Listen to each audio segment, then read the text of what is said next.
was holding Monster in my mouth for that entire silence. That was hard. It must have tasted good. Tasted like a Flintstones vitamin. That sounds pretty good. Like the chalky ones. Tasted like chalk. I think, liquid chalk. are there gummy Flintstones vitamins? Yeah. I used to have gummies. the chalk ones. Same. Crazy they can make gummy vitamins, and which are basically candy. Crazy that they sell kids vitamins. Kids are gonna overload on nutrients and die. What's a little extra iron gonna do? I think vitamins are interesting in general. That kids take them and you maybe don't need to. I love the sour gummy vitamins. You just take a bowl of vitamins with milk. A bowl? Do you gummy with milk? Instead of just eating sugar and milk for breakfast like most children do, you could be eating sugar and vitamins is what I mean. There's sugar in there, I guarantee that. Right. Sugar milk. Flintstone vitamins and milk. Instead of Fruity Pebbles, you could be having Flintstones vitamins and milk. Vita Pebbles. Close your eyes, it's the same sensation. Sugar and milk rotting your teeth. Kids have strong teeth. It's crazy that we spend so much time eroding them as children. That's what the second pair is for. I don't know. True. I don't know what it is, but Skittles for some reason seem so hard to chew nowadays. They are pure sugar. We are getting old in our old age. At least for Valentine's Day, we get mostly chocolate, which is like not that bad. True. Why would you bring that up, huh? Because today's our Valentine's Day episode. Oh! And we're sharing Valentine's gifts with each other. Really? I hope I got chocolate, since I just said that I hope I get chocolate. Yes, really. We have fan fiction that we've written ourselves to give each other for this holiday season. Can we do something about that? Yeah. I got you this Valentine. No, not that. What? That. Really? No, off in the distance. The sound of dishes being clattered and breaking the sound barrier. If this thing could pick up your water pour from the kitchen. I can't. Door's shut. But the dishes will be done soon. Yeah, no worries. I don't think we'll... This is the dish cast. If you're cutting the lows, I don't think it'll be that bad. Oh, I'm cutting the highs. Cutting the highs. This whole podcast is gonna sound like it's a phone call. We need to normalize. Normalize twice. And you just do a normalize for the background audio and a normalize for dish clatter. Can we get a complete silent dish clatter audio sound? Noise profile those dishes. Welcome to Crossing the Line. It's a fan fiction podcast where we read, review, and critique fan fiction for your listening pleasure. Happy Valentine's Day, my fellow lovers. We've got myself, George G. Pool, as well as Eli Viva Vlogs. Hello. And Steven Blue Balls. Happy Valentine. That's not my name. It is this time. Please watch the anime Strawberry Eggs. I, my, me, strawberry eggs. I, my, me. Strawberry eggs. Yes, watch that one. Please cook strawberries in your eggs. What was the other one we watched before this? It's okay to be a pervert if the girl is cute. Is it okay to love a pervert if she's a cutie or something like that? Yeah. That one was bad, but we'll watch more later. On our quest to watch obscure anime before recording. We needed to get into the mood of love, and now we're in the mood of love. Tell me something you love. Don't pick the easy one. A lot of things. I love Friday Night Funkin' this week. I've been playing a lot of that. I like playing on hard mode. I'm not very good at hard mode in most rhythm games, but I can handle that one for whatever reason, and I'm enjoying it. Very cool. Let's see here. I like, love. I love... this is very passionate. I know. You gotta reach deep into your chest. Let's see. That's what he says when he reaches into his chest. That's true. He's remembering all of love's past, all the women he slept with. He railed. That's right. The canon harem. Blue Breed is getting busy. That's true. I love my collection of 6 women at home. What are their names? Collection. Yeah, my collection, my things. Let's see. There's Naori, she's cool. She's moody but cute. Let's see, there's Garfield. Mm-hmm. She's orange and a furry woman. She's like a Neko girl. She doesn't do much on Mondays. Let's see. There's Heathcliff, huh? Are these names that you've given them, or they've given themselves? Oh, I gave them. Okay. You've still got 4 more. Don't interrupt. Sorry, go ahead. It's a barrier of entry. You give up your identity. In lieu of a funny cat gag. It's true. I give you a description and you have to live up to it. Regardless if you fit the bill. You don't give them the names after you've met and then, wed them. And then there's Margaret. She's from Regular Show. Let's. That's it. She's from Regular Show. Yeah, you know, the bird with the ass. Yeah. Yes, we know the bird with the ass. Mm-hmm. I'm familiar. Let's see here, and then of course there is Liz from Garfield. She's a nurse. She makes a lot of money. I thought you were going to say @LizzieDoodle on Twitter.com. Her too. Whoa. You hear that? Let's see here. Who else?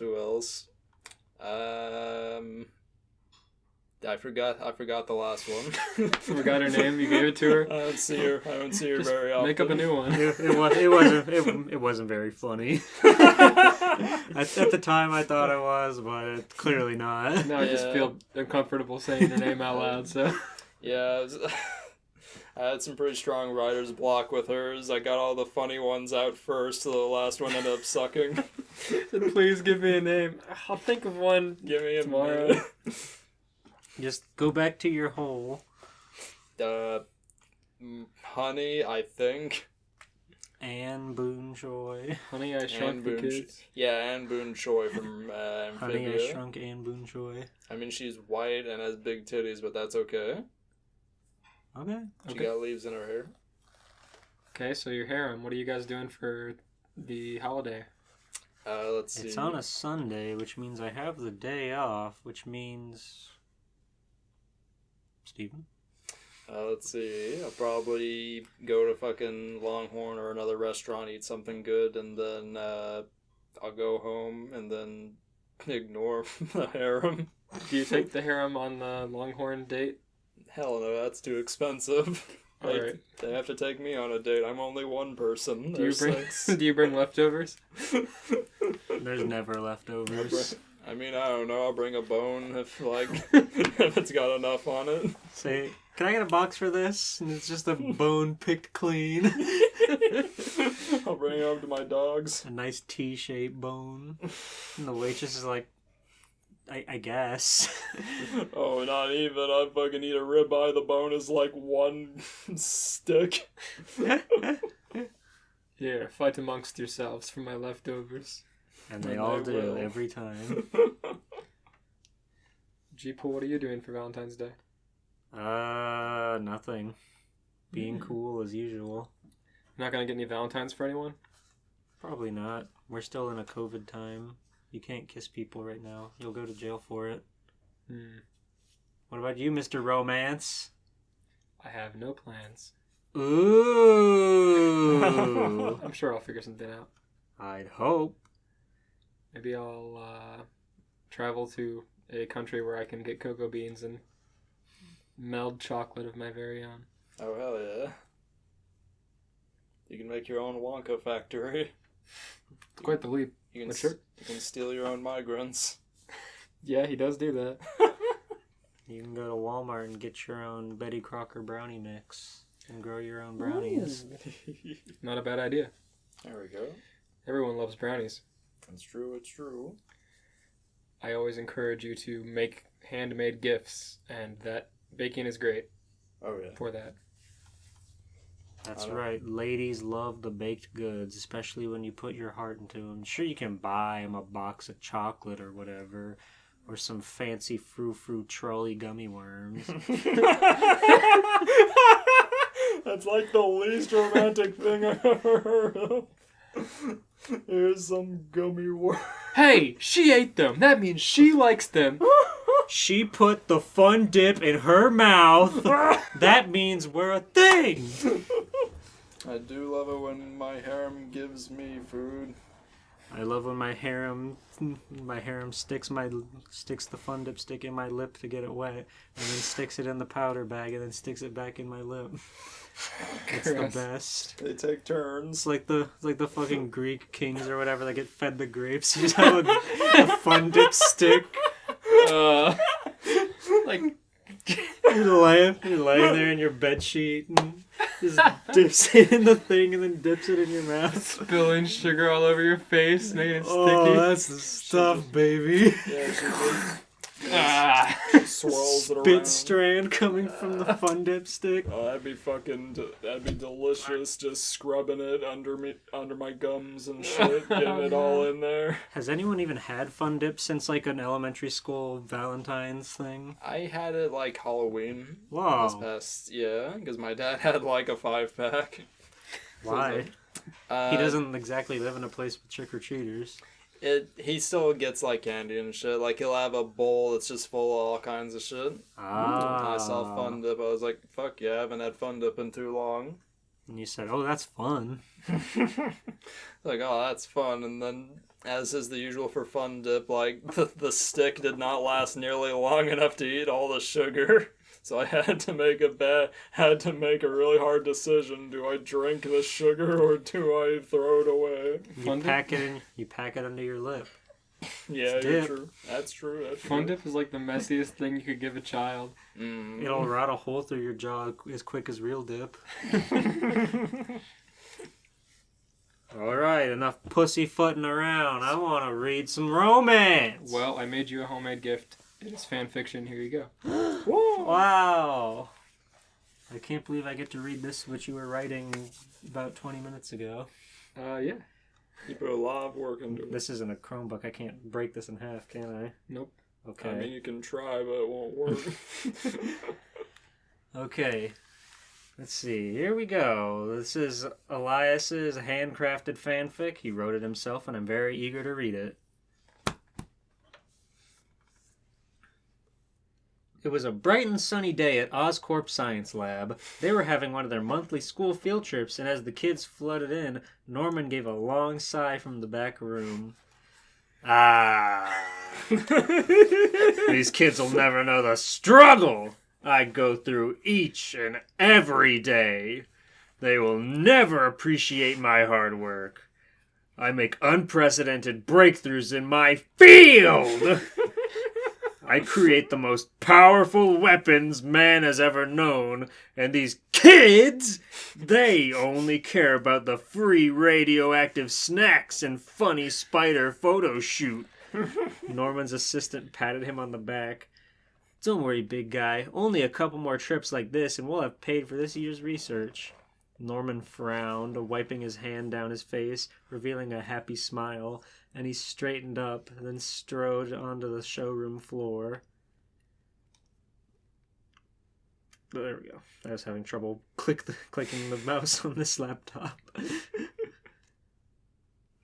Hello, children, and welcome to the Oscorp Science Research Facility. Please. These high schoolers' children.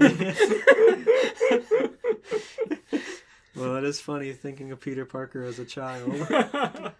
Thinking of Tobey Maguire as a child. Please, let me know if you have any questions, and do not touch the glass. The kids wandered around, smearing their hands on the glass and talking amongst themselves, knocking test tubes over and bullying the working scientists. No. It wasn't exactly a setup in any special way for the event. Kids were basically allowed to do whatever they wanted to with no supervision. One such kid was Peter Parker, who was reaching into a big glass tank and waving his hand around trying to catch a spider. Seeing this, Osborn rushed over and smacked him on the back of the head. Oh no! Child! That is a rare species! And it would be very dangerous should you get bit. So please do not touch it. Peter looked up blankly and said, I wasn't. I was just trying to pet it. And Osborne interrupted. Ah, a fan of science. I'm something of a scientist myself, you see. Raising spiders may seem like a silly venture, but actually Peter had reached in and grabbed the spider. He forgot his glasses, so he was holding it.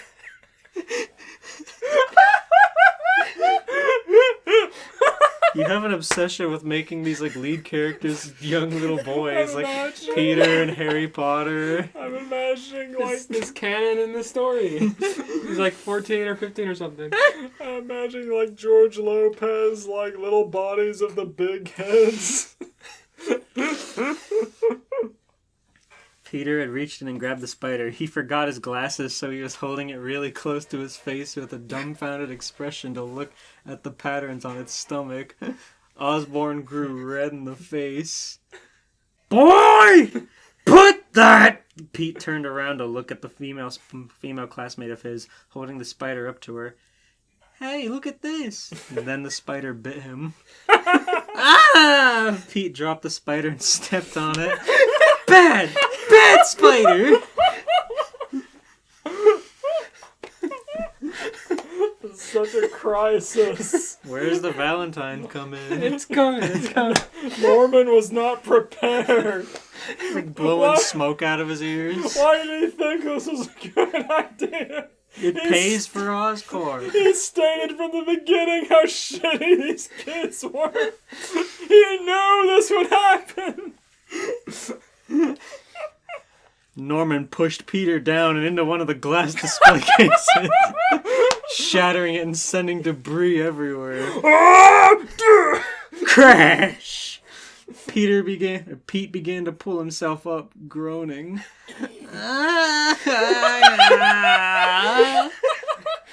Slowly looking up at the fuming Norman up in shock. You damn kids! I'm going to fucking... Just then, Oscorp security rushed in to restrain Mr. Osborne and waved everyone out of the room.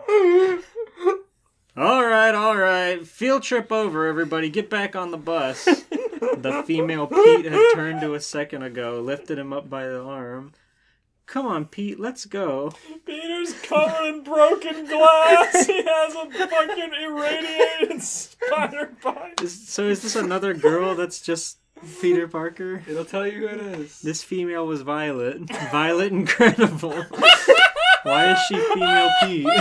What do you mean? You said the female Pete. Oh, the female Pete had turned to us. Oh, okay. I thought you meant this girl was just Gender swap Pete. Yeah, in Peter's eyes, just another Peter Parker. The other Peter. So it's Violet Incredible. I don't know. I ship her with Deku, so this is weird. Oh my god. This female was Violet. Violet Incredible. To be honest, Pete had kind of a crush on her, but his hand hurt and he was bleeding all over. He smiled and rubbed the back of his head. Yeah, let's go. Fucking blood on the back of his neck. After he got assaulted by a grown man and shoved through glass. He did him like his fucking assistant in the movie, grabbed him with one hand and threw him. All Norman could do was shove him. He didn't punch him, he didn't kick him, he shoved him over. His assistants came too fucking late. On the bus, Violet tended to Pete's wounds with some of the napkins he had packed for his lunch. He had brought a couple chewy granola bars, a Capri Sun, and a crustless fluffernutter sandwich, along with some candy cigarettes, a fruit roll that had rolled up, had one bite taken out of it, then was placed back in the bag, 3 unwrapped ring pops. A few loose Oreos. What looked to be an ice. I'll start over. What Oreos? He had brought a cup. You always do this. You always make inane, long, drawn out lists of things. And this is Peter's lunch. In a brown paper bag, I assume. Oh my fucking god. So let's see. He had brought a couple chewy granola bars, a Capri Sun, and a crustless fluffernutter sandwich, along with some candy cigarettes, a fruit roll-up that had been rolled up, had one bite taken out of it, then was placed back in the bag. 3 unwrapped ring pops, a few loose Oreos, what looked to be an ice pop, one of those frozen plastic bag ones, but it was obviously melted, a Gatorade that had some Crystal Light partly shaken in it, some Gushers, some Tootsie Roll Pops that had been partly sucked on and rewrapped loosely, a half-empty Kool-Aid jammer, an open can of Mountain Dew. The bag was an open can of Mountain Dew. Just sloshing around in this paper bag. The bag was soaked in one of these beverages, meaning the napkins were now a little sticky and now covered with blood. He took them from her and tossed the whole bag out the window. Violet watched him do this and frowned. "Don't litter, Pete," he said. No, I do. No, I do this all the time. It's fine. The wind is, like, strong enough to destroy the trash in midair. His excuse was pathetic.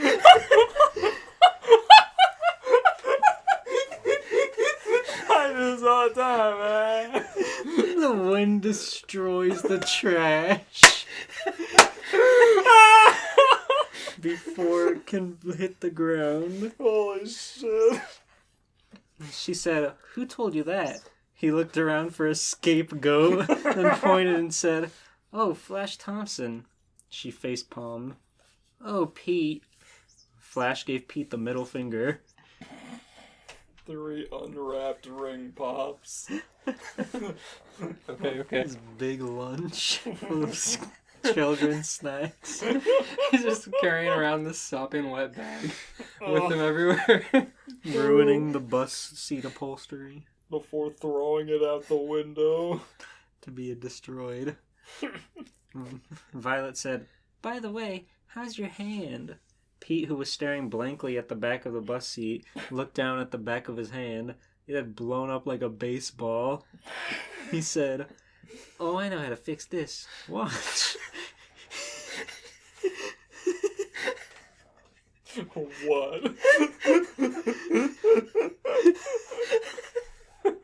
What did he do?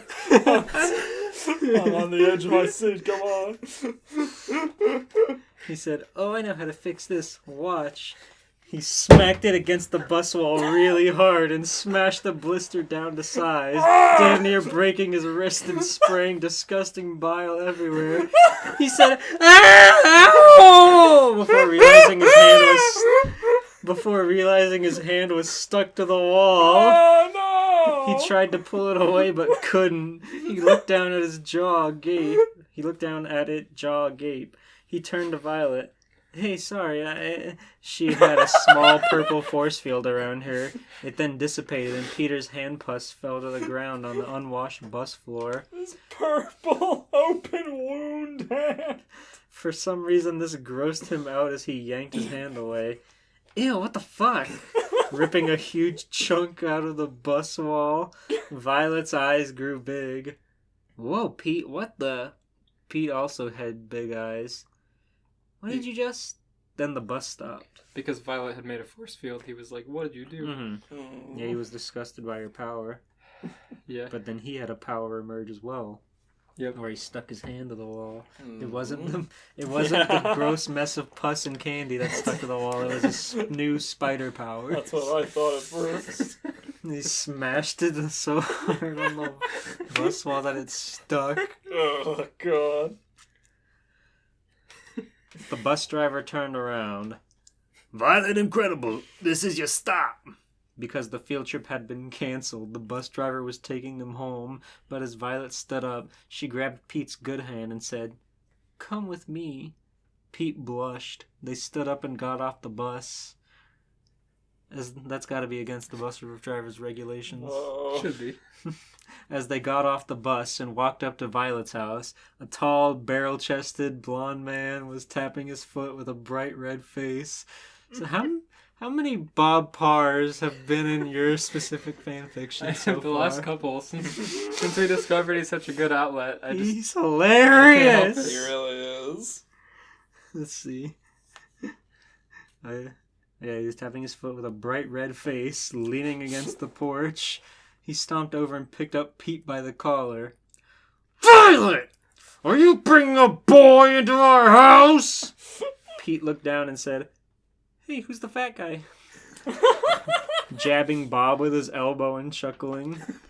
Mr. Incredible turned around and threw Pete into the garbage door like a pitcher throwing his third strike. Whoosh! Boom! It crumpled like a piece of tinfoil, making a loud reverberating bang. A smoke plume enfolded the area. Violet said, Dad, what the heck? Now completely calm, Bob turned around and straightened his shirt. Hey, baby, how was your field trip? Oh, no. He picked her up in a big bear hug and then set her down. Oh, Dad, it was pretty good. But I'm worried about Pete. That boy, the guy you just threw in the garbage. Bob turned to see Pete getting to his feet and wiping dust off his pants. Whoa, that was crazy. You're strong, Mr. Violet's dad.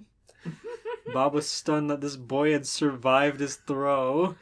He turned to Violet in surprise. So he was using lethal force because a boy was on his property. I hope he's in an open carry state. Fucking pitched. Supposed to be the garage door, by the way. I know. Let's see. He turned to Violet in surprise. She said, I'm pretty sure he's got superpowers on our trip, but I don't think he knows it yet. Peter was just scratching his gut, tearing the fabric off his shirt with his sticky fingers. Bob turned to look down at Pete, who had approached him. All right, boy, let's go eat dinner. They all went inside. Helen and the family had been waiting the whole time. After hearing about the field trip, they had prepared an early dinner at like 3 p.m. Mrs. Incredible watched in silence as they all sat down. Hey, Violet, honey, how's the Peter sat down and flashed his seat. Helen said, that's Flash's. Flash, hearing his name, ran in to eat with the family. Peter, feeling his approach, subconsciously felt a tingle in his head and raised his hand, flinching. Flash approached at incredible speed, clocking himself in the face with Peter's fist and knocking himself out cold. Pow! Mr. Incredible stood up. Hey! Stomping over, he said, Boy, I am going to teach you about respecting another man's house. Peter looked up with spaghetti dripping out of his mouth from Flash's plate, which he had begun eating off of uninvited. Muffled from food, he said, Sorry. Mr. Incredible began stomping over. Peter raised his hands again. Violet said, Stop, Dad, that's my boyfriend.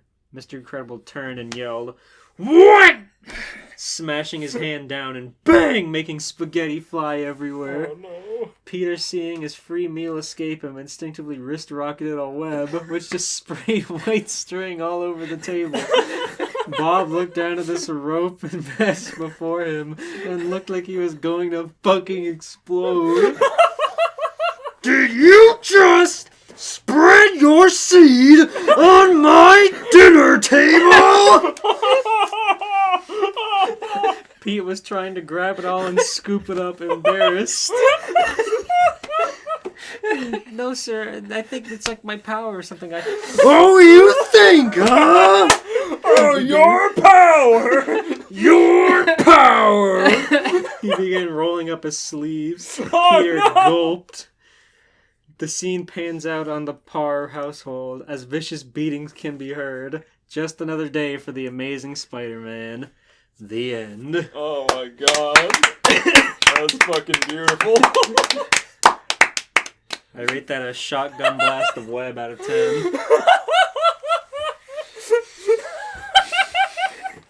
Oh, fucking incredible. Jutting outward, moving the table as he fucking hits it with his legs. He's like, did you just... He watched it come out of his fucking wrist. Well, he went like this to like catch the spaghetti, and he like sprayed white shit all over the table. As soon as Violet said, "That's my boyfriend," Peter went, "Ugh." This Incredible was so scared. She couldn't. Dash immediately got excommunicated before saying a word. Dash got knocked out cold instantly, and it made Mr. Incredible stand up, pissed off. Peter hit a fucking child. Peter did that and then started eating his dinner. Sorry. He's like eating but trying to apologize. He's like, sorry. I'm sorry. Just Toby's sad eyes next to these Pixar characters. Little fucking... Dad, that's my boyfriend. What? I give that Mr. Peter comes. Anybody would. If you were Violet Incredible's boyfriend, you'd come. It's true. Instantly, hands-free. Violet is a babe, and she's gonna inherit that ass, you know that. Wow. Let's see. I give that a... I give that very unprepared adults for Peter out of fucking 10. No one was prepared for Peter.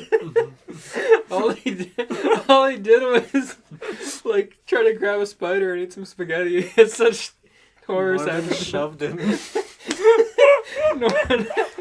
Norman should not be allowed around children. I really thought it was going to be a Norman story.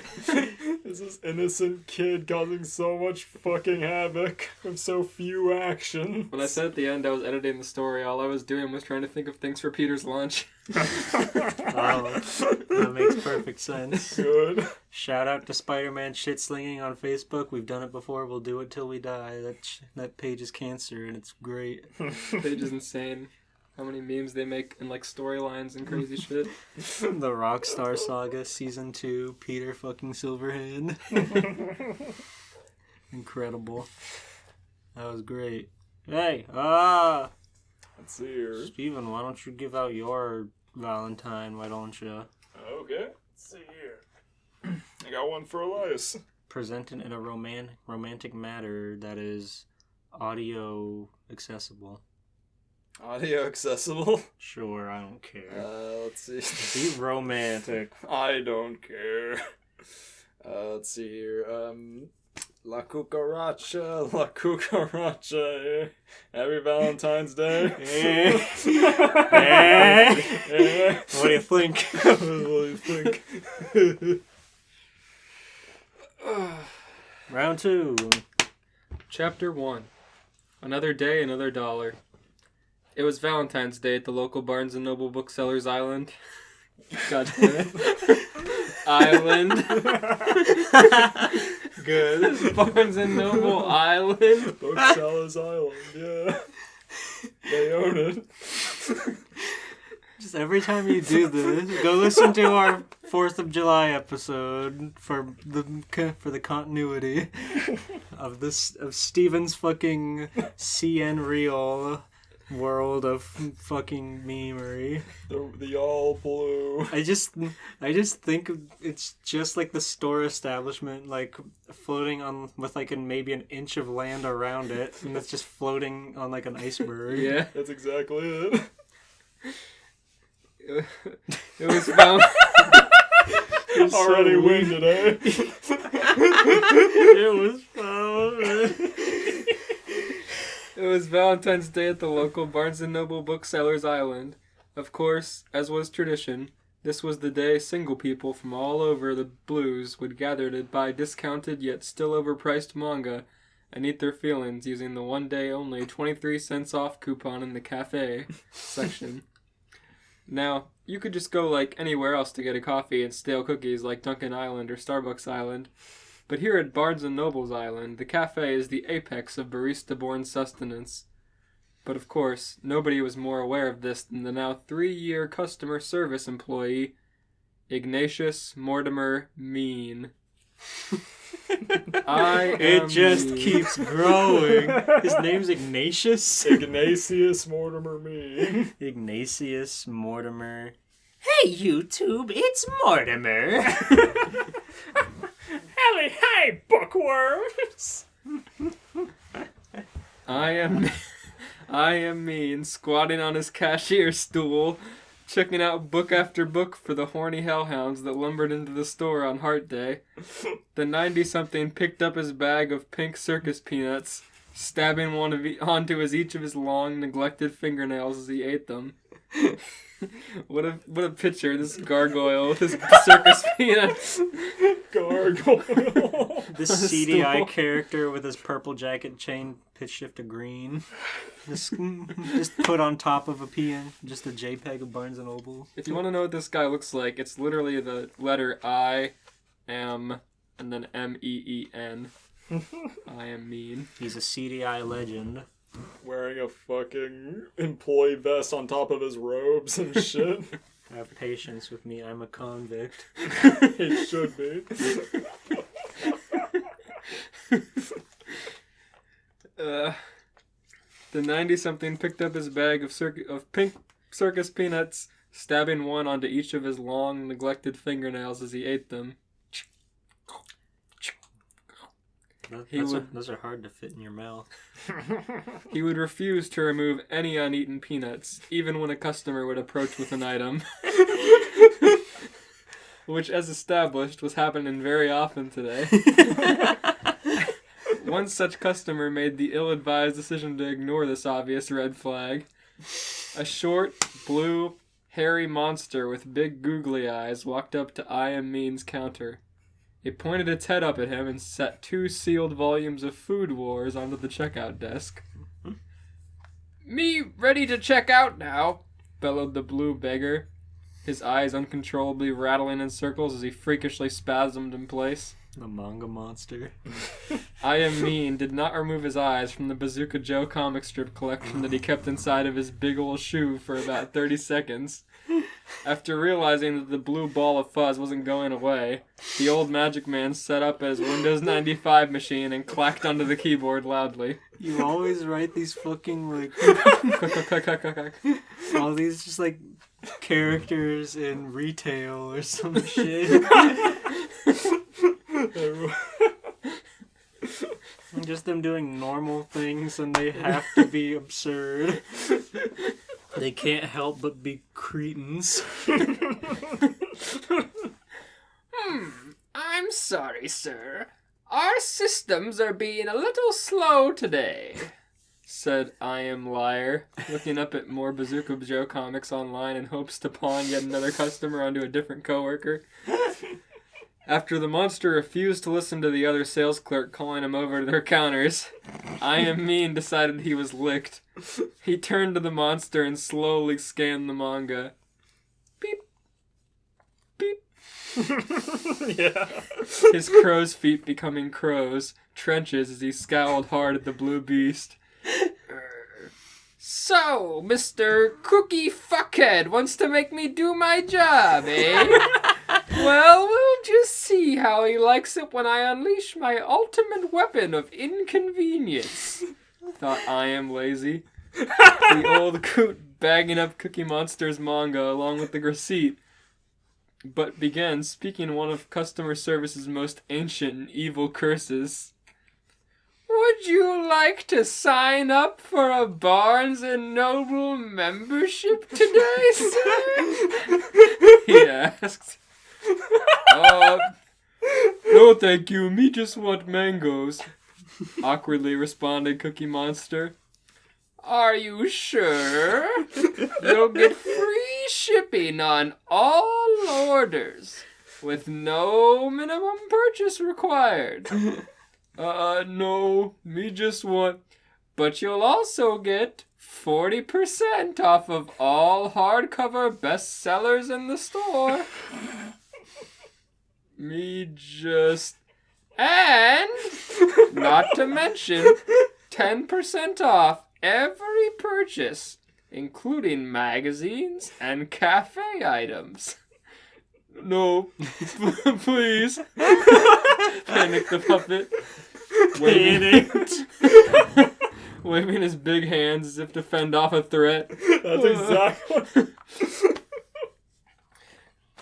Yes, sure. It's only $25 a year, sir. That's an awful lot of money you could be saving on books. These are all real facts. I see you here a lot, after all.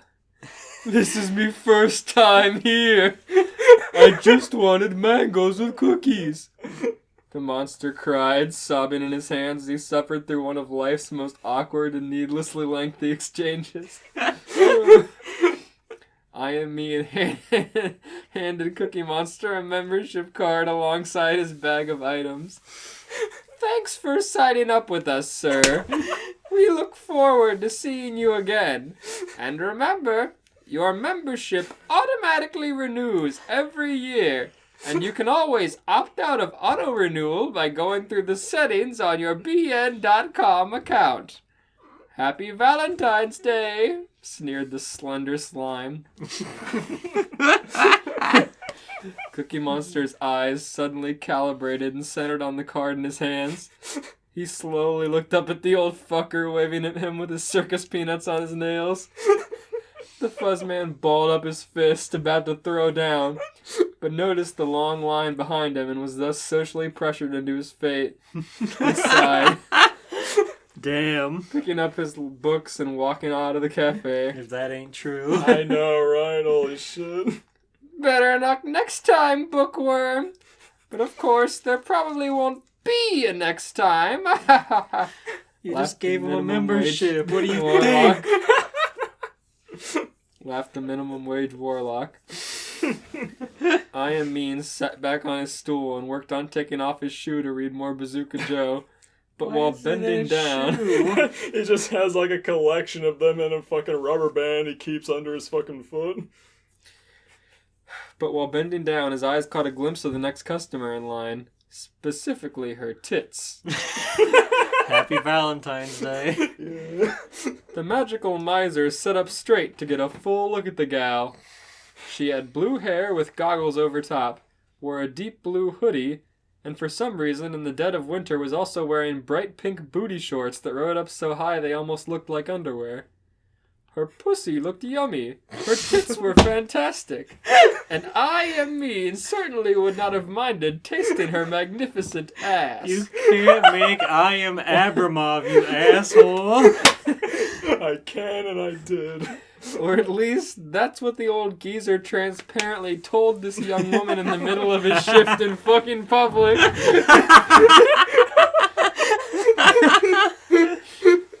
The girl cringed, her face with concern at these comments. I don't even know who it is. But after getting a better look at the noodle-limbed nemesis, perked back up. Oh, hey, you're that meme guy from all those YouTube poops. Like, you have a book or something? The scene girl summarized. I Am Horny stood straight for the first time since he was 30, cracking every vertebrae as he introduced himself proudly. He does always, like, hunch up to his knee. He's always, like, standing with his head at his knees. It's true, he has, like, foul. the worst case of bald fucking shoulders imaginable. I am the fiendishly brilliant I Am Mean, the most powerful magician in the world. And you're just a sexy little bitch. The blue-haired girl held a troubled smile on her face, unsure of how to take that comment, but also still enthusiastic about meeting the funny DOS guy. I Am Schizophrenic interpreted this reaction as her being into him, so he continued to woo while the other two employees were stuck with the line of customers he had held up. Here's a rhyme for you. I knew a sexy I Am Mean who was trying to get laid and was wondering if some thick biddy was waiting to be paid. The girl did everything within her power to hold in her pure, unadulterated cringe and internally screamed. However, after thinking a bit, she did see this as a potential opportunity for her. All right, guy. I'm down. Guy. But how about instead of money, you pay me by taking out my secret evilest ex? Oh, it's Ramona. Oh. Her fucking game outfit, where in the dead of winter right. she has the fucking booty shorts. I forgot that bitch changes her hair all the time. She also would know who I Am Mean is. She's just that cool. Mm-hmm. She loves YouTube poops. 2010 was her golden era. I Am Mean sweated pure pre as he held onto the desk with his... Yuck!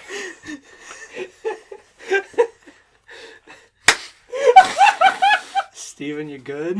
The initial reaction was great, but you're gonna love the rest of it. I Am Mean sweated pure pre as he held onto the desk with both hands and feet, pounding his beaker-shaped hip section against it like a fucking awful, just, nasty. It's a deal. I know just the place to put that miserable little goody, said the maniac, pointing out his infamous magic book. a fucking troglodyte. He opened it to speak with his underling, Norris. Ah, Norris. Norris, prepare a cell for yet another studious little bookworm bitch-ass, declared I Am Irate. But boss, we don't have any open cells left. You filled the last of them with people who singled you out in their Yelp reviews. Curses. I guess we'll just have to settle things the old-fashioned way. I Am Mean cracked his knuckles. Where can I find this evil ex of yours, missy? He's on the clock. The girl handed off an address on a piece of paper. He'll be here. He's looking for special guests for a special Valentine's thing he's doing, so I'm sure he'll be enthusiastic to have you on. Take that time to get rid of him, and we will discuss my end of the deal later, she explained. He's gonna taste her ass. He said so. I Am Mean agreed and loitered the rest of his shift until the time arose. Loitered. What a fucking piece of work. Gotta catch up on his Bazooka Joes. Chapter 2, The Clash at Fuckhead. The magic man with a plan appeared at his destination in a puff of purple smoke. I can just see it, and I've seen too many YouTube poops. I know every single one of his moves. Yeah. He walked up to the porch of this surprisingly large farmland estate and knocked on the door to be let inside. A shorter, pudgy fellow with a beard and wristbands answered. Hey, you're that guy I spoke to over the phone. Wow, I didn't know that the I Am meme was actually real. Of course, I've never played the game, but the memes are pretty funny, so I guess that I saw those either, but... not that I saw those either, but anyways, come into the kitchen and we'll be shooting, my dude, he said. We'll get to shooting, my dude. The actual living meme nodded with a condescending attitude and walked with his long-ass strides like 5 feet apart from one another. He was carrying the object of interest from the video the two of them were about to film. I Am Mean and Short Round sat down at a dining room table which had been situated in the kitchen for the video. Is Short Round a character that I'm not aware of? No. It's an insult. It's a descriptor. Richie's not short. Oh no! Do you know how tall I am mean? That's fair. Should have known with the dual wristbands it would have been Rich Alvarez. The large farmland. Ah! No. I love Rich Alvarez. Me too. Doing a damn let's cook. Now you spoiled it, Elias is crushed. They're gonna get in the car and go to a drive-thru. No, you don't know that yet. It's Steven! Okay, well, you ruined who it was. But I'm sure it'll be fine. I Am Me and Short Round sat down at a dining room table which had been situated in the kitchen for the video. The man set a camera down onto a pile of books and then returned. Putting on a confident smile, he shot a look at the oldie boldy. Why do you think he doesn't have a tripod? He went to school for film. He's reading a stack of books. Yes.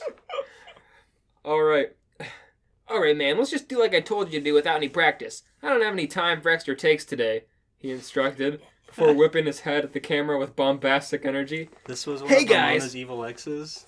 Their secret evilest ex she never told Scott about. He's too powerful.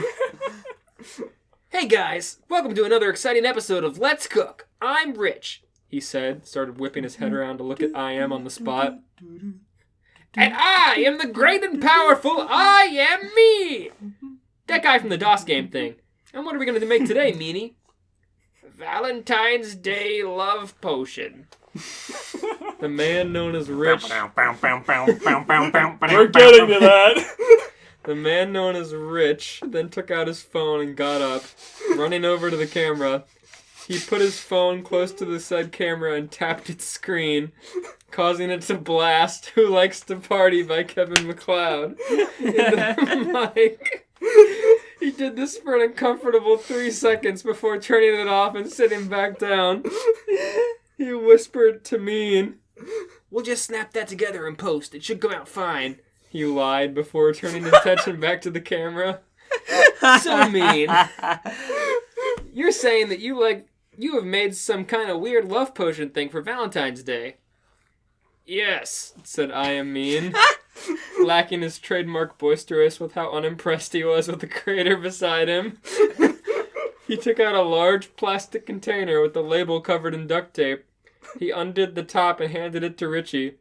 Here, try it, kid. Whoa, I hope... No, that's the right reading. That impression was so good that it fucked me up. You're surprised by your own power. I never expected to do a good impression of Rich Alvarez in my life. I don't want to know. Join the RMA Discord. Whoa! I sure hope I don't end up cheating on my wife because of this. Richie laughed, shooting a bitch look at the camera. He took the jug from I Am Mean and put it to his lips. A jug. Glugging a good full 6 mouth gulps of the funny fluid before placing it back down. He started up a fake joke. Whoa! I Am Mean! I think I'm falling for you. Steven,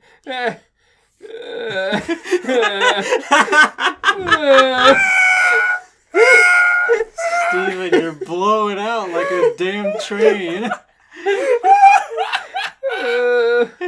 Richie's You don't look happy. Richie's bravado slowly left his face as the aftertaste of the junk he drank began to set on his tongue. He began spitting a bit to try and relieve the burn from his maw before examining the jug. What is...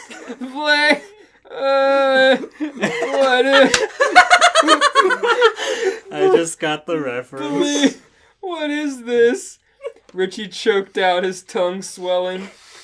I Am Mean smirked widely, using his long nails to slowly peel back the duct tape on the label, revealing it to be a big canister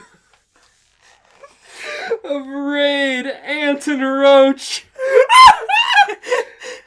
Lost? Poisoned?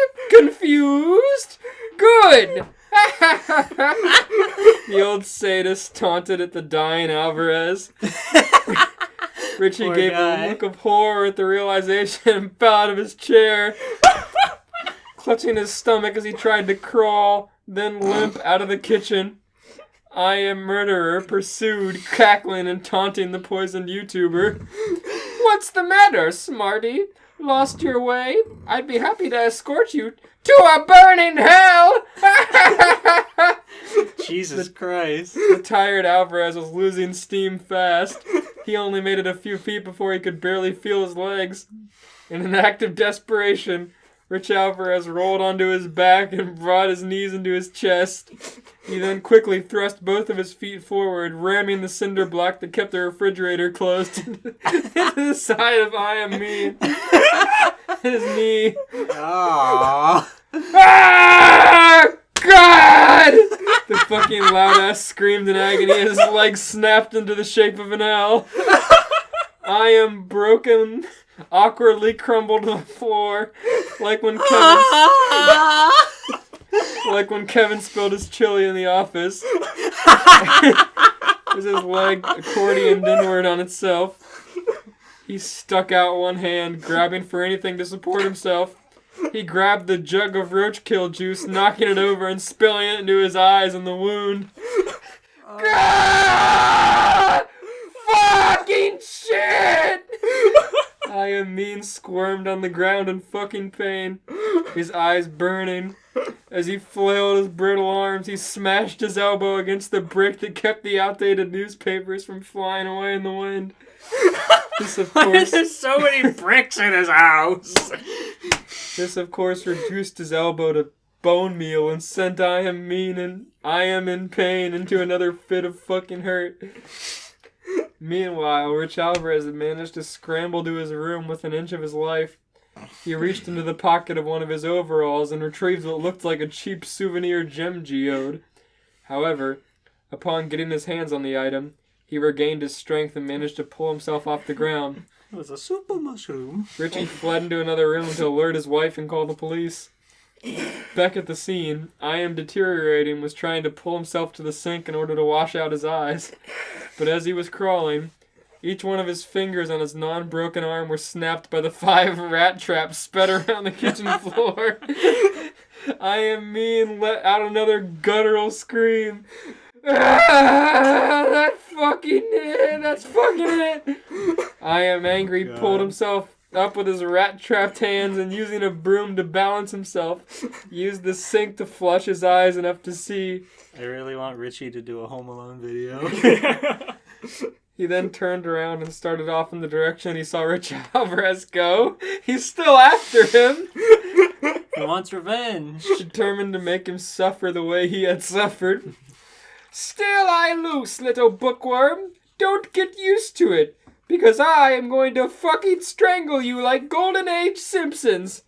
But then, red and blue lights flashed from outside the house. I Am Mean's eyes widened. Oh shit, oh no, it's the fuzz! I Am Mean turned around and began to run towards the opposite door, but ended up stubbing the toes on his working leg onto the cylinder block that kept the pile of extra cinder blocks from falling over. That's so stupid. That's such a Looney Tunes thing in this real human being's house. He once again shriveled onto his back. This is a madhouse! A madhouse! The pile of cinder blocks wobbled before collapsing in on the decrepit, degenerate DOS monster. The police barged in, boom, finding the wizard unconscious and curled up like a dead spider.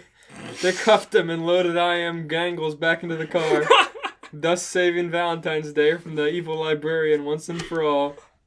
Meanwhile, Cookie Monster, still at the Barnes & Noble Cafe, was munching on the weird rectangular cookie box that the wizard had left behind. The end. Wow. Oh my fucking god. I need a minute. Oh my god.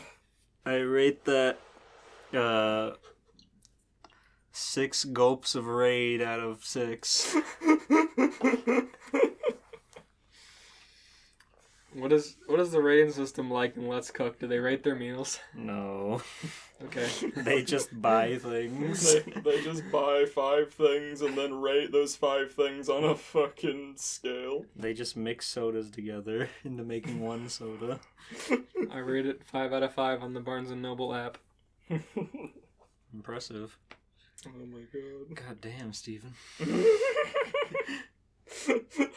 Rich Alvarez's fucking death trap of a house. His Macaulay Culkin Home Alone gag after he drank poison.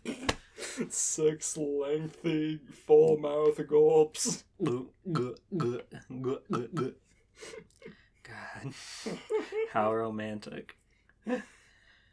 Well, we got time for one more special thing, and I'd really like Steven if he could accept this here done deal special present I have for him. Oh. Would you be so kind? Yeah, let's see it. Here you go. Ooh. That's cool.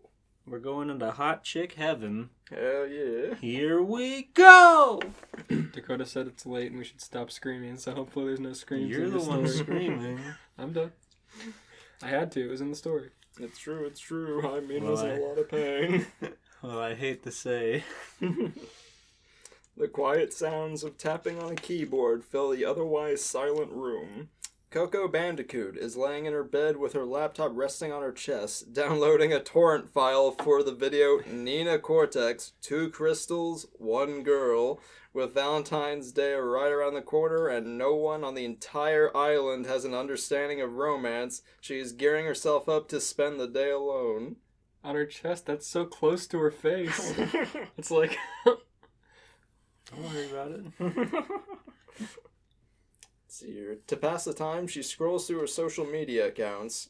By sheer coincidence, she sees a video post uploaded by her internet crush Nina. She clicks on it without a second thought. Hey losers, Nina begins in the video. I know you're all clamoring for more ways to support your favorite e-girl, so I've launched a new profile on... Subscribe today to get What? unlimited... Hold on. Where is it? What the fuck? What the fuck?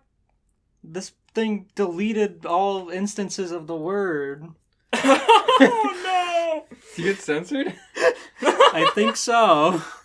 I didn't proofread this when I uploaded it to Fanfiction. Oh no! Hold What on, the that fuck? fucking sucks. Fanfic.net, you are I saw it fucked. deleted my page breaks I did in my account. Hold on. Technical difficulties. It's very funny, I swear.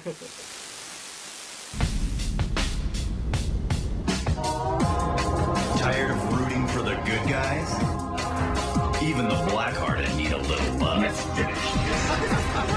February 14th is Valentine's Day, devoted to those you love to hate. It's where you have 3 hours of the meanest and nastiest in the universe, doing what they do best. I've got you!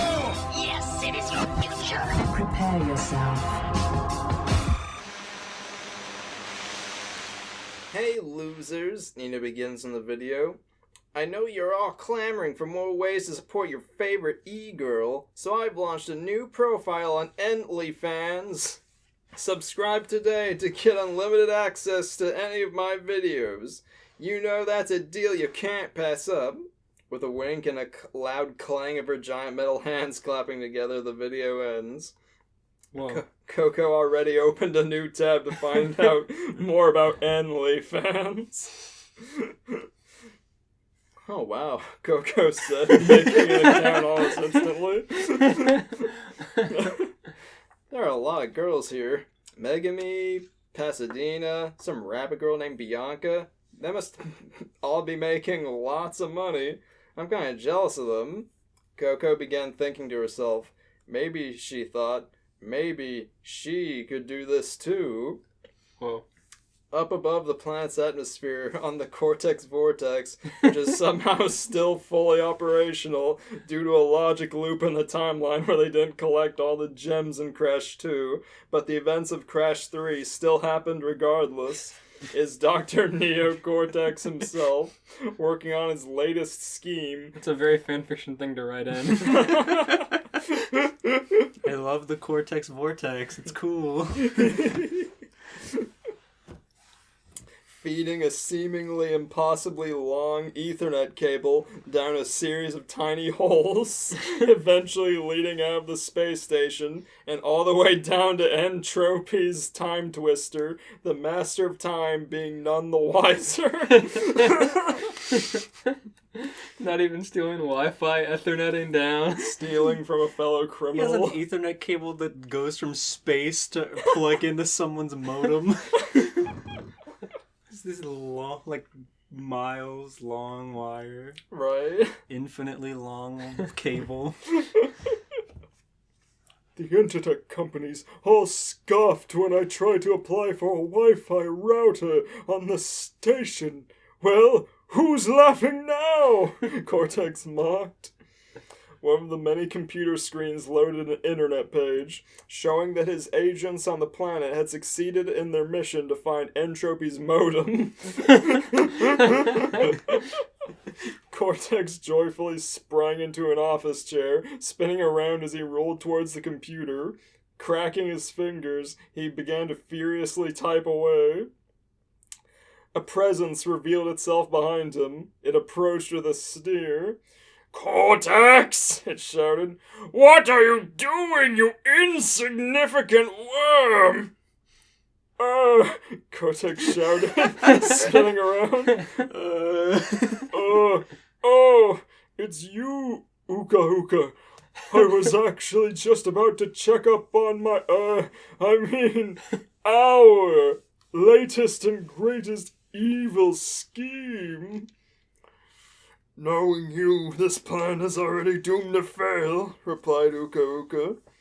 Cortex spun back around to face his computer, showing the mask the homepage of OnlyFans with dev tools at the ready. Dev tools?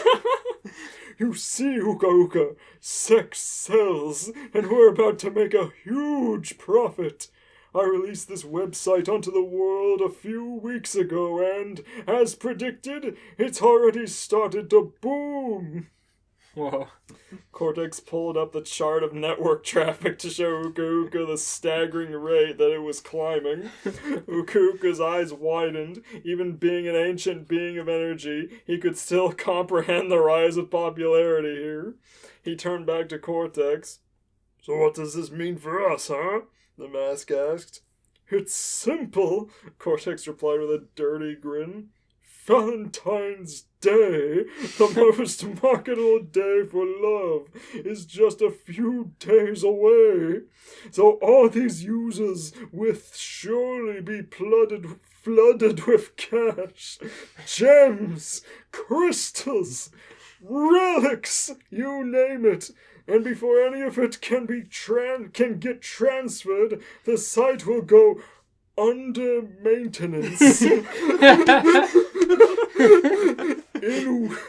During which we will reroute all the transactions straight here, and with that one move, we'll be able to buy the entire planet and rule." Uka Uka had a confident smile on his face. "I must say, Doctor," he began, "I'm quite impressed.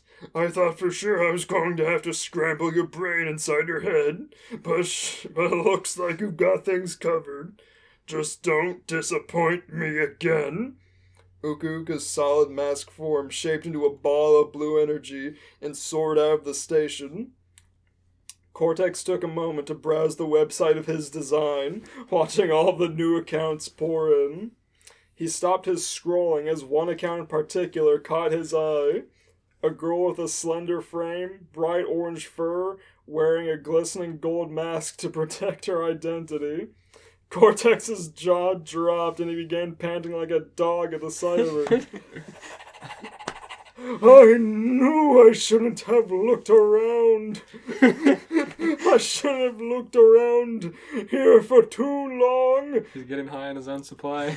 "I'm getting too worked up," Cortex said to himself, clicking through the girl's profile. "This Wump Lover 69 is quite the interesting specimen.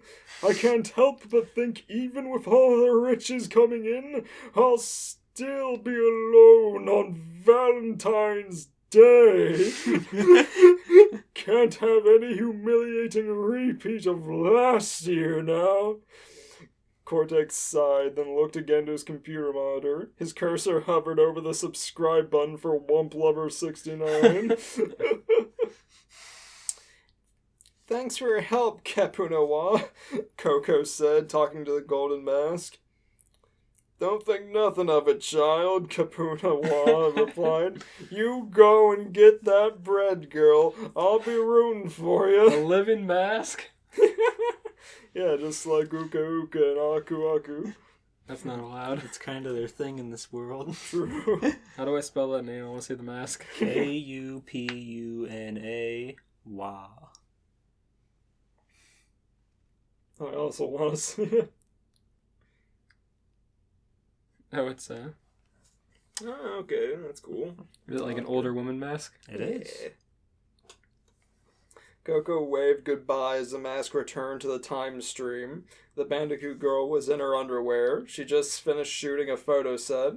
Suddenly a ping went off from her laptop. She excitedly rushed over to see what it was from. A look of joy washed over her face. "Wow, my first sub already? Thanks, whoever you are." He was on that quick. Coco began to type out a thank you message to her first customer. The Big N. Oh no, Cortex is gonna become a simp. Oh no. He could have called himself the Hard R. Graciously thanking them for their support. Just then, someone knocked on her door, causing her to instinctively cover up. "Coco," the voice belonged to Aku Aku. "I need your help, girl. Crash just deleted the search history on the MacBook, and now he won't come out of his room." Coco rolled her eyes. Crash is so funny to write around just because he doesn't talk. His motivations are always unknown. Crash deleted the search history on the Mac. Why would he do that? And now he's locked himself in his room and won't come out. He told me he did it on accident. Do you think he did it on accident? Well, told me is a strong word. He used ASL. Ugh, again? She asked. Alright, I'm coming. Coco quickly got dressed and left her room. Cortex was alerted by a notification ping from his computer. His eyes widened as he saw a new message from Wump Lover 69. It read, "Dear the Big N. Thank you so much for being my first subscriber. It really does mean a lot. Please look forward to new content soon." This is great. I love this scenario. Same. The message was signed off with a photo of her from the neck down, showing a peace sign. Cortex was beyond flustered over this moment. It had been so long since a woman sent kindness of any kind his way. This was the start of a long back and forth chat log between content creator and consumer. Coomer. Consumer. A week had passed and Valentine's Day was tomorrow. The user base was higher than ever before, as more and more girls were scheduling to release lewd content for the romantic holiday. All the while, Cortex had completely ignored the traffic. He had only focused on one Wump Lover 69. They had so many meaningful conversations, and Cortex was no stranger to sending her donation after donation. Hearts were floating around his head, while his agents were hard at work keeping servers updated with the rising demand created by the site. "Cortex!" Uka Uka came out of nowhere, shouting at the loving genius, nearly knocking him out of his chair from shock. "What are you doing lazing around? There's still much work to be done." Yeah, Cortex replied. "I'll get around to it, so just chill, man." Uka Uka growled at the lack of fear and respect that Cortex would normally show. He sighed and flew off to inspect the rest of the space station. Just then, Cortex got another message from Wump Lover 69. It read, "I'm thinking of doing an image set for Valentine's Day tomorrow. Do you know any places around here that would be extra romantic?" Oh no. Cortex immediately began to type. "I have access to a warp room with dozens of locations you could choose from." Okay. She should know who this is just from that alone. "Maybe we can meet up and I can help with your photography." Eyes emoji. No one knows how the warp room works. It's a mystery. Eyes Cortex is preening so hard. He is. He really needs this. Out of breath. He's so horny. Eyes emoji, sweat drop emoji. A little bit later came a reply. "That sounds great. Let's meet up soon, okay?" Cortex dropped the address and immediately left the Cortex Vortex. He doxed himself immediately. The Cortex Vortex is not the warp room. I know, it's just funny to think. Of course, you'd do the same. He left the Cortex Vortex to meet his goddess. Uka Uka noticed this and began to browse the computer. Tabs left open. Oh no! His eyebrows arched as he got angrier and angrier. Whoa. Aku Aku started. "Where do you think you're going so soon, Coco?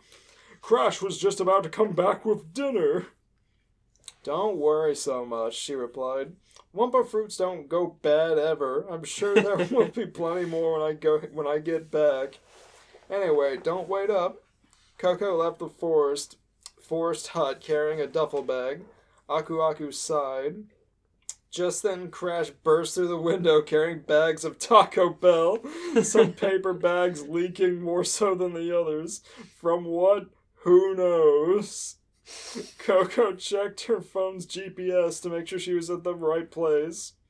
Ahead of her was a tall, ancient building with a small platform that seemed to carry passengers upward. She opened up her OnlyFans to message the Big N to ask about his whereabouts. Oh, this is not gonna go well. He would call himself that. Absolutely. Cortex was calmly cruising high above the speed limit down the Academy of Evil's school zone in his nitro cart. This tiny car with his big head. Calmly speeding. In a school zone. He had a bag filled with all sorts of camera equipment. The sudden sound of a far-off screaming made his ear perk up. The sound got closer and closer as it set in on the doctor who was making the loud sound. The dark plank of wood caught of Cortex, causing him to slam on his brakes. You useless! You useless idiot! Pay pig! Uka Uka began. Just when I let myself believe you could actually do something right, I come and see this! You sending any and all of the stolen profit you've been data mining to one of the pathetic earthlings we're trying to rip off? No, Uka Uka, it's not what you think. You see, it's all part of my plan. He's fucked.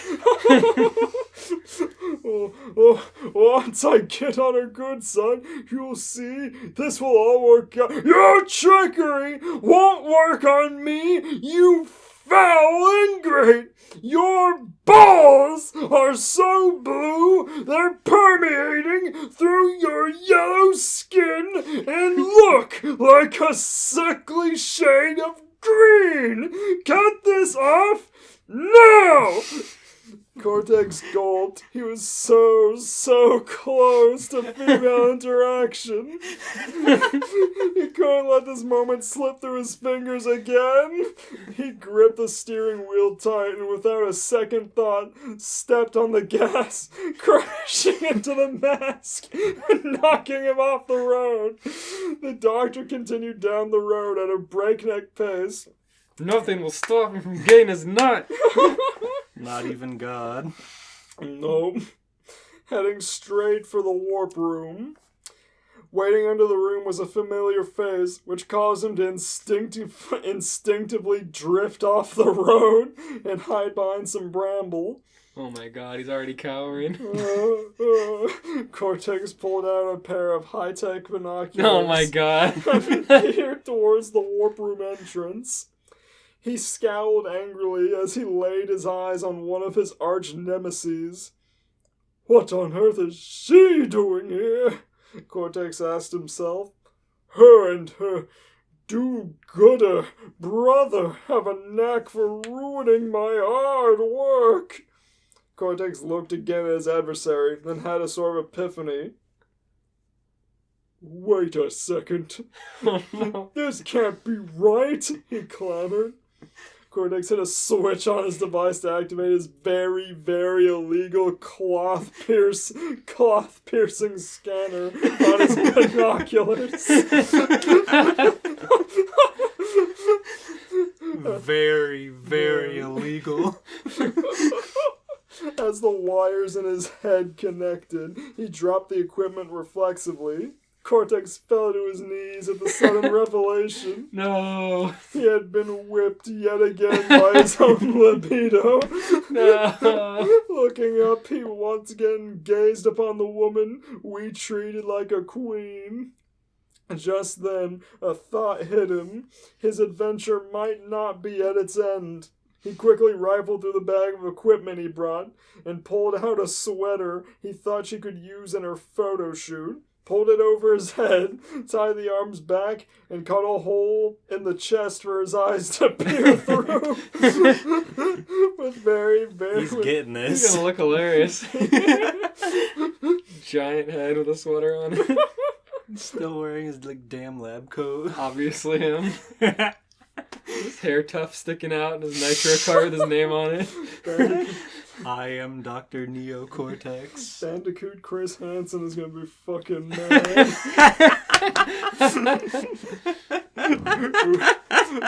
Uka Uka's gonna tell him to have a seat. Why don't you have a seat over there? Making plans tonight? Have some cookies. God, people crumble in that show so fast. It's hilarious. They're like just ready for sex, and then he says a funny one-liner, and he's like, so what's going on here? Oh, Nothing no. much. What are you doing? I don't know. Oh, you know we have the chat logs. No, you don't. Who are you? Who are you? That's a very valid question for them to ask. Yeah. With very shaky legs, he managed to waddle over to the entrance. Oh, hey! Coco called out unassumingly.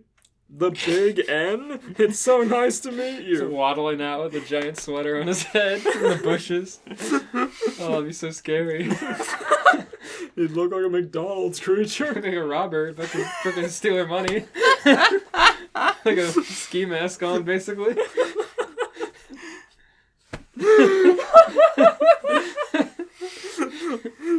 It's fitting. The Big N? It's so nice to meet you. The Big N? So, what's with the fashion statement? Oh, this old thing, Cortex stuttered. You gotta stuff your shirt in your mouth. You don't. No. Oh, this old thing, Cortex stuttered. Okay, you don't have to. That's not gonna pick up at all. I thought, I'd try something new. Reinvent the whole style. Okay, Coco replied. Well, would you show me in? Oh, of course! Right this way, milady! Cortex led her to the platform, and the two of them both rode it up to the warp room. Coco looked around in awe, wondering where they should go. Meanwhile, Cortex was nervously scratching himself, wondering if what he was doing was right. Oh, no! Oh, just one sec, Coco said. I want to save my game real quick. Oh, sure, Cortex replied. Just let me know when you're ready, and we can get to business. As soon as Coco stepped out of frame, a tall, thin man in a suit and tie walked in from one of the warp portals! Oh no! Oh no! Walks in from a warp portal. God, it looks so funny as a green screen. You fucking hit the nail on the head, buddy boy. Oh my God. Just the thought of him walking in through a PS1 warp portal. God. Calmly walking in. Just like fading into existence.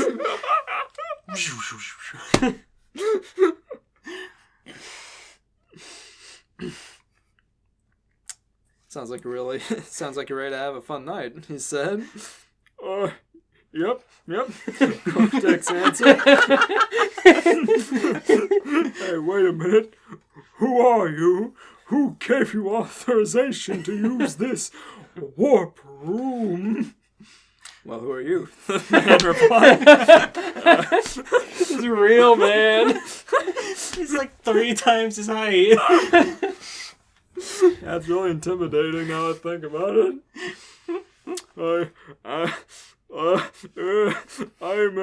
I'm Neo. And what are you doing here tonight, Neo? Just hanging out, taking some pictures. Taking pictures of what, huh?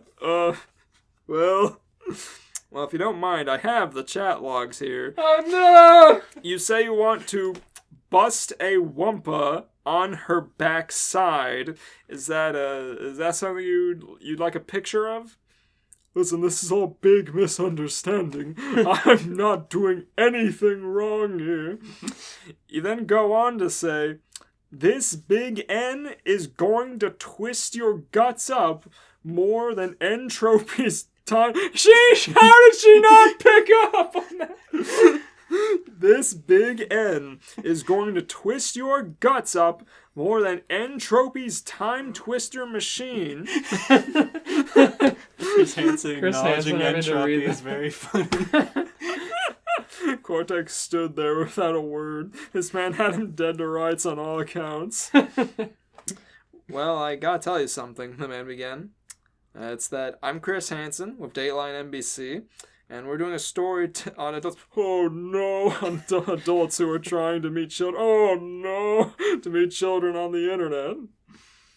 At this line, a group of camera crew who were somehow hidden in the tight corners of the warp room emerged. Cortex buried his still sweater-covered face in his hands. If you have anything else you'd like to say to us, you may. Or else you're free to go out that warp pad. Listen, she can't be a child. We've been doing battle for 2 decades now. There's nothing wrong with that. Can you show pity on an old, tired soul? Chris's expression remained intact, staring at Cortex, watching his every unfazed. move. Cortex flustered for a bit, then regained his composure. He then frantically shoved Chris aside and dived into a warp portal. After taking a moment to catch his breath, he knows that he's right outside Dingo's diner. And with a quick payphone to engine, he was soon escorted back up to the Cortex vortex. Coco walked back into the warp room, confused by some group of strange characters filming. I can't believe Cortex is the only man to escape Chris's clutches. I can't believe she seems unaware of what's going on. Unaware she's a pawn. She's bait. Chris has been reading all of her messages.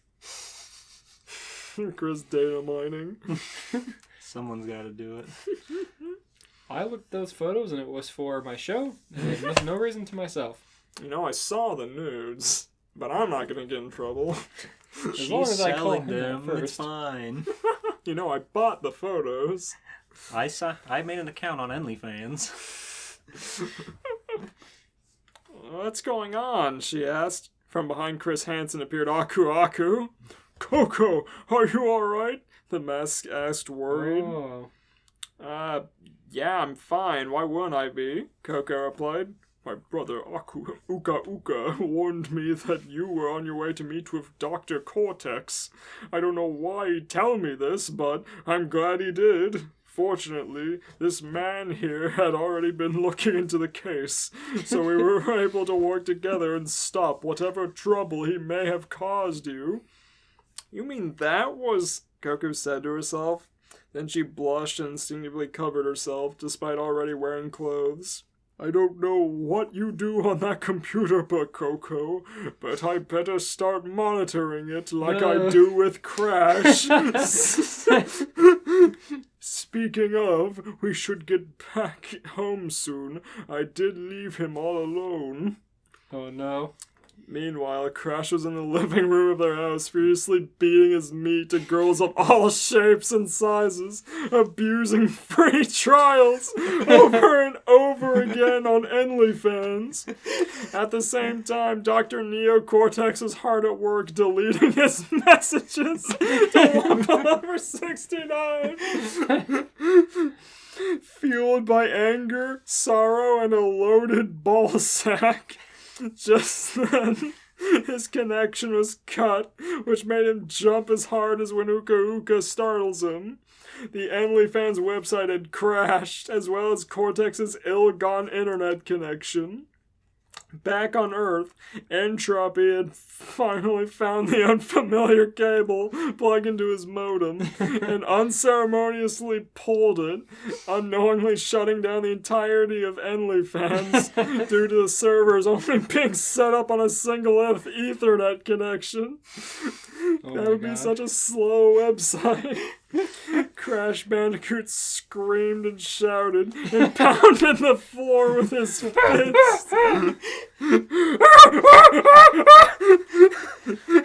And spun around the living room. He heard footsteps outside, his fucking dick wagging as he fucking spins. And quickly deleted his search history and sprang into his room. Again? He's always doing that shit. So mad. He's always doing that shit every time. Aku Aku's doing a shit job. Crash, we're back, Aku Aku announced. Crash! Oh, he's done it again! Crash, get out of here! Once again, high up in space, Dr. Cortex was alone without even an internet connection to satisfy his savage urges. Not only was his foolproof plan ruined in one fell swoop, but his credibility on the board of evil scientists. He decided to take a long vacation on a nice big beach away from everything. The end. An N-word moment! That's the title! It is. I saw N-word on the fucking tab. Oh my fucking god. Well, what do you think? I rate that a canceled doctor out of 10. I rate that one OnlyFans free trial. That's not enough. OnlyFans.